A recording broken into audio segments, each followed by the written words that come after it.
Back. Happy Friday, everybody. Derek Gunn, Rob Ellis. We are Sports Take, JAKIB Sports YouTube Network. Do us a favor, hit that like button, my friends. All right, joining us now, does an awesome job covering the Birds for NJ.com, among other outlets. You can follow him on Twitter at C Franklin News. That would be Chris Franklin. Chris, welcome to the show, my man. How you doing? Hey, doing great, guys. It's Friday. It's a beautiful day. They actually saw the sun. It's not raining as much now. It's perfect. How you guys doing? Good. Hey, Chris, put a proper spin on this. You're a seasoned vet of training camps. Rob Ellis and I have had this. He knows. See, Chris knows where I'm going. I know where you're going. Rob, Mr. Happy, Happy Gilmore is so excited about seeing players Gilmore walk out on the field and high five the fans and go out and work up 55 minutes of sweat. You know my stance, Chris. I could care less. I can't wait for the rest of the season. Where do you stand on training camps? I get excited to see the rookies that are coming in. You kidding me? Yes, I like this part. Yes. I want to see the ones that are looking. I want to see somebody who hits somebody too hard. Next thing you know, there's plays because the rookie's trying to prove his point. I want to see the 89th guy on the roster make a play and express it. And I won't go so far as say, you know what, he's going to be the next starter in 3 years like that. But it's fun. Take that, Derek. Take that. Thank you, Chris. Oh, it's Chris, I'm never going to ask you to be on this show again. As I say, I had a good time. I enjoyed talking to everybody. Hey, Chris, before we do get to the Eagles and training camp, I know you got a chance to get away a little bit. Give me the highlights, man. Give me the highlights of the trip. For the first time in 30 years, my family and I, we all went on a cruise and to see the Caribbean, it was weird. We got to go to Bahamas and Grand Turk. Got to see the 50th anniversary of Bahamas, which was cool. Damn. It was weird being away from the phone. And you know what? I got addicted to it. It was like, and it came back on land, like, hey, this was calling, hey, like, I got to start going again. So I'm looking at a bye week now, like, you know what? But it was a lot of fun, start seeing that Caribbean water and seeing the fish actually swim around you. I feel relaxed. It's that weird. The light blue water, man. There's nothing like it. How long were you out on the water? 5 days. Oh, 5 days at sea and seeing some of the sightseeing, like there's still something about being on a ship at night around like 11, 12 o'clock, and there's like it's just the boat, the ocean. It's just I found peace. I sound like before I go. I think I found peace, but yeah, I feel like I did when I was out there. Chris is like, I'm out, man. I just saw the light blue again, like, oh no, back raining. Say Wataneo, baby. Yeah, he's out. Oh my God! All right, well, let's bring you back to reality for a second here. What did you make of CJGJ's comments? Because I felt like got pretty good fan support here, man. I get it. A few people were mad that he went to the Lions, whatever. But I mean, for the most part, Eagles fans wanted this guy here badly, wanted him to stay. It's weird. I didn't foresee that coming. I don't know if it's like it's the ex that's going elsewhere and sees you having fun, and the next thing you know, you're like, I can't let them see this going on. That it was weird because you look at it, like he endeared himself to the fans when he was here. The fans loved him. They're trying to really they were basically being another agent for him to make sure that he was back to sign. I mean, it was looking to the point if the Eagles signed him, you wouldn't have Bradbury or Slay. They would like them that much. So I didn't foresee it. That something like that happening, he's calling him obnoxious. I thought that was kind of like, there's some segments that are some part of every fan base are, but not enough that was like there's like probably like 5% that are, but most of the people that were behind him, it was weird. It was really weird. Very strange. The way I look at it, I understand his frustration, but his frustration should not be with the fan base. It should be, if anything, with the organization and his agent. If he really wanted to be here that bad, then direct your ire towards whether it was the Eagles front office that may have lowballed you, thought you were going to get a little bit more, or your agent for not being able to get the job done. But for him to lash out at the fan base that truly supported him, screaming for him to come back, he was at the top of their offseason priority list. I'm talking about the fan base. And for him to just spew venom like that, man, I mean, let's just say he won't be coming through the Philadelphia doors anymore. like now you kind of wish that if the Lions make the playoffs, the Eagles make the playoffs, especially if they host it here in Philadelphia, what that reaction would be. He probably would have got being one of the few people that actually got like an applause or the courtesy cheer. But now, yeah, right, he would have. Ooh, it's gonna if there's a say wild card round, divisional round between the Eagles and Lions, that's gonna be must-see TV. Yeah, there's no question about it. All right, of that side, linebacker or safety, which one concerns you more? For me, it's linebacker. Okay, that's for me. I look at safety, and I figure like the way that the league is going right now, with all the positionalists, secondary people, safeties playing in the slot and corner, stuff like that, and vice versa. I think you have enough guys now where you look at the cornerback position is loaded. And so it's deep there. Safety, you got a little concerned, but you can move some guys around. But look at linebacker. Nakobe Dean, I think he has the instincts. I think he has the intuitiveness to play that position and play well. He's got those defensive tackles in front of him, so that definitely helps. I mean, when you have besides Jordan Davis, Jalen Carter to take up to the offensive lineman, so to kind of level when he's blocking a one-on-one, I think that helps him out a lot. But he's still improved. He's never started in this league. And you also look at you got Nicholas Morrow, lighter guy on that side, and then there's the talk of maybe Christian Ellis comes in and unseats him. And the fact you don't have like your surefire, you're not completely sold on your weak side linebacker right now. Like that's not good either. So I look at that second level, and that's where I think the biggest questions lie for this team. Do you think that the young kids on the back end, whether it's Kelly Ringo, Sidney Brown, and obviously it's too early to tell, but do you think they can give them immediate help, or is it a slow, gradual process in terms of transitioning these guys? I mean, I know people are thinking that Reed Blankenship could be pushed, but for the most part, do you think it'll take a little bit longer for these guys to adapt to the pro style? I think for me, safety, for me, look at it as one of the toughest positions, I think, especially trying to learn everything just because you're using so many different things. If you're a cornerback, like, all right, I'm on the outside for the most part. I know the things, but safety, you can be used so much. So I can see it them being gradually brought in, especially Sidney Brown. I think they're really high on him. Mm-hmm. So they don't want him to say, I don't know what his confidence or that they don't want him to lose his confidence because he's getting beat after beat over time, trying to learn what's going on and learn from his mistakes. So I look at that, and I think that's where Ringo intrigues me a lot because I look at his size, I look at his physicality.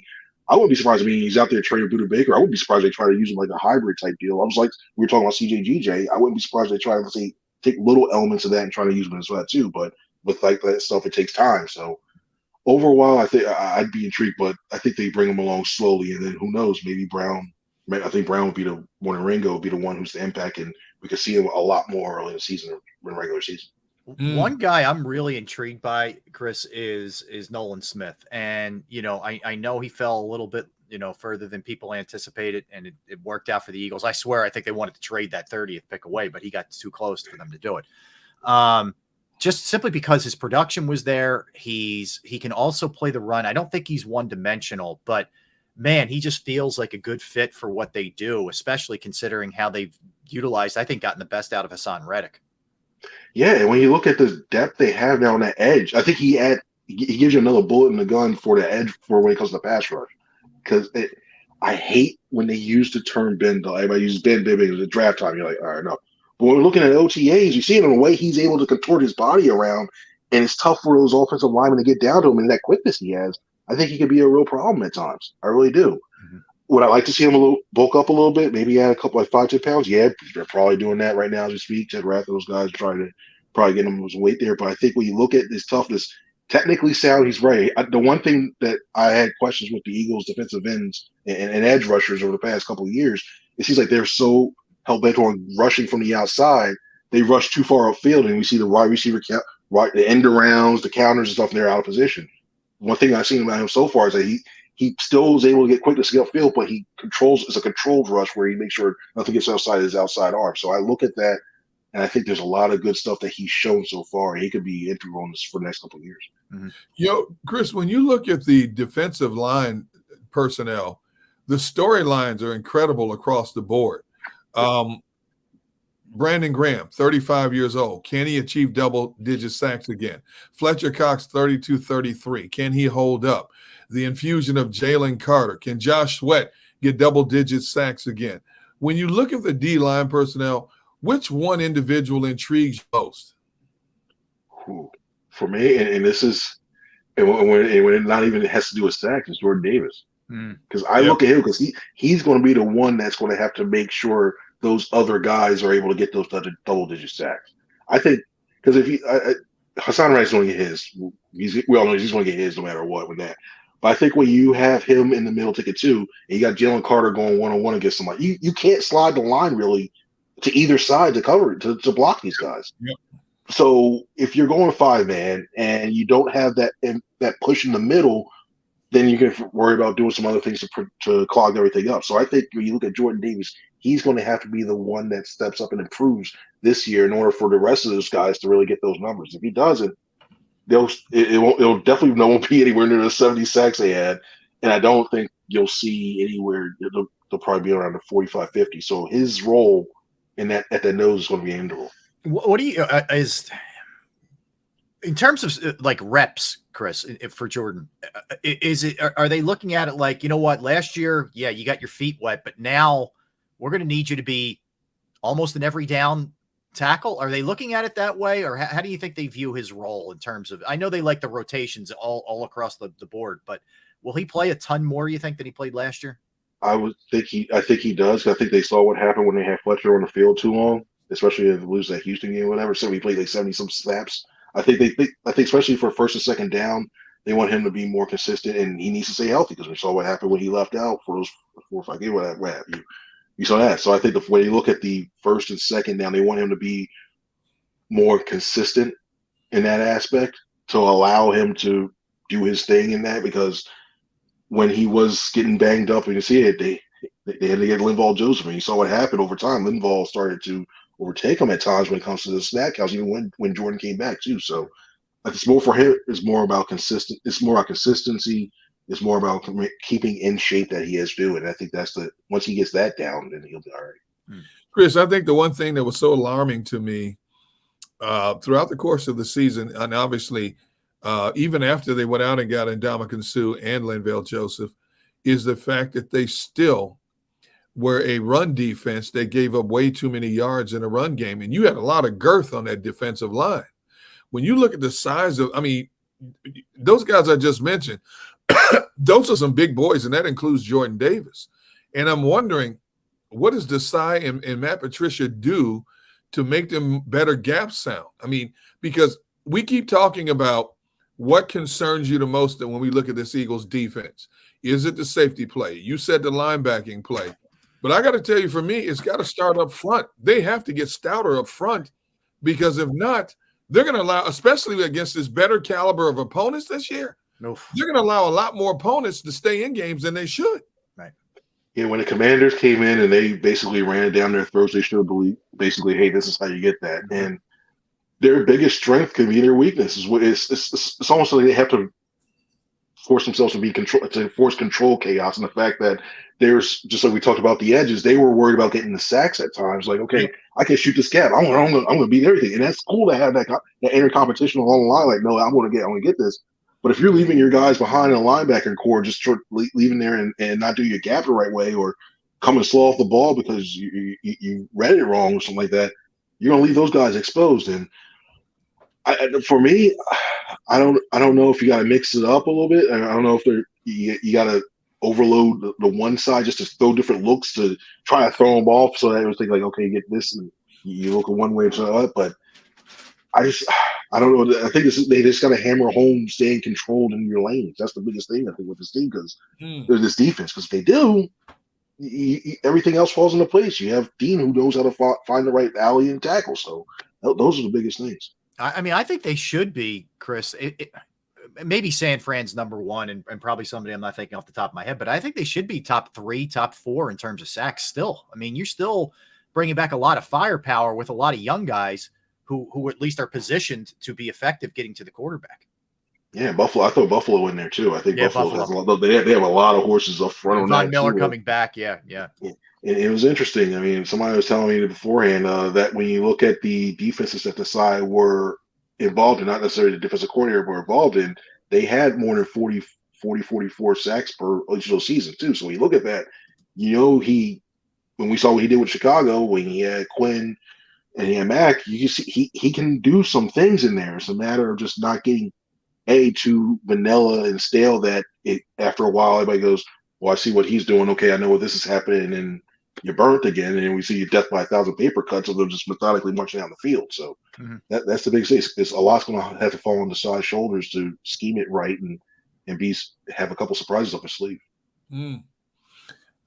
Chris, I hate doing this, but because of what we do for a living, it always comes up. It's like an annual event.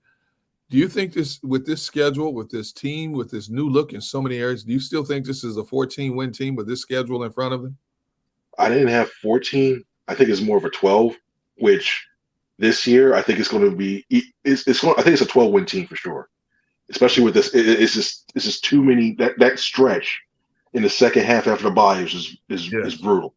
So they're going to have to come out, and it's imperative they get off to a hot start, because when you go the grind that they have on there, is going to be rough. I think it's a 12 team. I think the games you really have to win are going to be the game against the Cowboys. You have to win the series against the Cowboys, because I think if you don't, you're looking at being the 5 seed and you're on the road, and good luck trying to be on the road, trying to win your way to get to back to the Super Bowl. And you need the 49ers, because I still think they're going to be the other team that's going to be in the ring for that number 1 seed. So if you beat the Niners, if you win that series, even if you tie and you handle the rest of your division games with the Cowboys, and you handle the rest of your division games, that's fine. But you also need that 49ers, because I think if you going out to San Fran for an NFC Championship game, a little bit tougher than if they have to come back here again with all the questions looming about what happened last year. Yeah, that is going to be huge, and it's going to be way tougher. I mean, the thing is too, though. I mean, if you look at the division, I'm going to take San Fran out of it. Derek and I will do this a little bit later. We're going to run through all of them. Dallas' schedule's right there with the Eagles. It's right there, and they got some unhappy campers here as far as Zach Martin goes. And, the nice thing with the Eagles, there don't appear to be any of those same kind of distractions. Everybody's in, everybody appears to be happy. That's a big thing, in this day and age. It's I laugh at something like that. Sometimes this is a boring team, especially in the off season, because there's nothing to do it, but that's by design. They don't want anything to go out there and really start to distract or anything else like that. And listen, when you look at what's going on with the Giants, I mean, you messed up with your best player in your team. Period. You're messing with him. You still got Pollard. You got the Pollard issue. You still don't know, and Martin, two of your major offensive cogs on that team. They're upset. Washington, they don't know. Even though I think they have a lot of pieces surrounding them, I think they do. They especially offensively. You look at those wide receivers, and you have the running game. You also know your quarterback's going to be consistent enough, but I think they're going to be a problem too. So when you look at compared to the rest of the division, the Eagles are sitting nice when it comes to just ready to focus on football. So while we agree that Dallas and Eagles are the front runners for the division, who's the worst team in the division? I mean, you got year 2 of J-Ball, and what he did and Daniel Jones last year is phenomenal, and that team in terms of turning it around. But like you just said, they're messing with the focal point of their offense, Saquon Barkley. You got Eric Bieniemy down in D.C., but you have big issues at quarterback, yet they've got a trio of wide receivers out of this world, great running game, and a good front four. Who's the worst team in the division? Yeah, you go up the turnpike, you look at the Giants. I really think, I think the Giants, I think 3 teams are coming out of this division again. And I think that the Giants are going to be the one that are outside watching the other 3, because the Commanders are that good, I think. Wow. I think the Commanders, when you look at their front 4, their front 7, to be honest, when you look at everything they have a stout defense. The only thing they don't have is you don't know is consistent with the quarterback. If you get Brissett or whoever is under center, if they show they can just be a game manager and just get the ball to those guys and run their thing, they'll be all right. I think I think they can be a little dangerous to either the Cowboys or the Eagles when it comes to like being a spoiler at some of those games. So I look at the Giants. Daniel Jones is Daniel. I look at Daniel. He's not that guy you fear when you see he gets on the field. You're like, okay, he's all right. Dable's helped him out a lot. I think if Dable wasn't here, Jones would even be worse than that person. I think. So, and then the Giants' defense is just nobody really stands out when you look at that as well too. So no matter, even if they got Darren Waller, I say the Giants are going to take a step back in my opinion. See, but Darren Waller does concern me because he is an outstanding. We talk about players in the category of underrated, underappreciated. I think Darren Waller is one of the better tight ends in the game.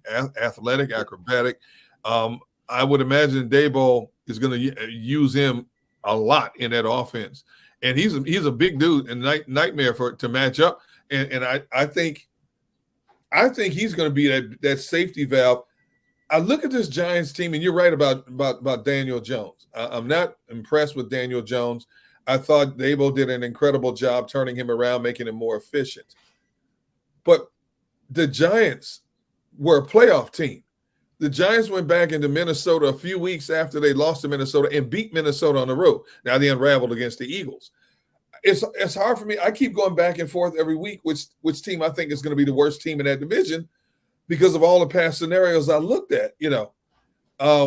I think it's going to be interesting, and I agree with you. I think both the Giants and Washington at some point could upset either the Eagles or the Cowboys' apple cart when they start jockeying for positions. Yeah, I said too. The only thing with Waller is you don't know if he's going to be there all 17 games because of his past. And if he is, then yeah, I can see him giving problems because the Eagles in their history of covering tight ends for the most part, they've had issues. Especially as much zones as you expect them to play in this side defense, he can pick apart. He can pick apart that way.